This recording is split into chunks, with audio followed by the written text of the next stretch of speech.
कहानी रात का रहस्य। एक छोटा सा गांव था जहां हर कोना कुछ कह रहा था। एक दिन वहां आए कुछ अनजाने लोग और गांव में छुपा एक रहस्य शुरू हो गया। जब रात का पहरा छा गया, गांव की गलियां सुनी हो गईं। हर कोई सो रहा था, लेकिन एक छुपी हुई कहानी ने सबको जगाया। अंधेरी रात कुछ कदम सुनाई देने लगे। किसी ने कहा, कौन है वहां? पर कोई जवाब नहीं आया। एक चमकीली रोशनी दिखाई दी, लेकिन फिर अंधेरा छा गया। कुछ होने वाला था।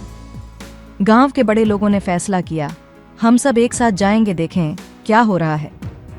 रात्रि की गहराइयों में एक भयानक साया था। कुछ लोग कह रहे थे कि भूत हैं, कुछ कह रहे थे कि यह किसी राज का खुलासा है। एक आवाज ने गूंज उठाई, रात का रहस्य सुलझाएं, वरना यह गांव हमेशा के लिए बदल जाएगा। सभी एक दूसरे से घबराए हुए थे, लेकिन एक ब्रेव सोल ने कहा, हम एक साथ मिलकर इसका हल निकालें। छुपी हुई राज की परछाइयों में कुछ लिखा हुआ मिला, एक आखिरी मंजिल मंदिर के पीछे। सभी ने फैसला किया कि अब ही मंदिर की तरफ बढ़ेंगे, लेकिन रास्ते में एक पुरानी हवेली आई उनके सामने। हवेली के दरवाजे खुल गए और वहां कुछ ऐसे चेहरे थे जो सबको पहले से ही जानते थे। क्या यह सब कुछ उनके साथ योजना बनाई गई थी? सभी ने उनसे पूछा, तुम ये सब क्यों कर रहे हो?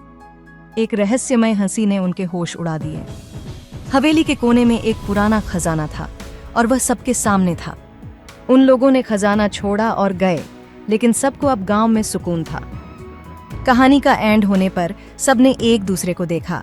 कुछ कहने के लिए शब्दों की कमी थी, लेकिन उनमें एक समझ थी, यूनिटी में ही सॉल्यूशन है। गांव फिर से शांत हो गया, लेकिन उस रात का रहस्य सबके दिल में बस गया।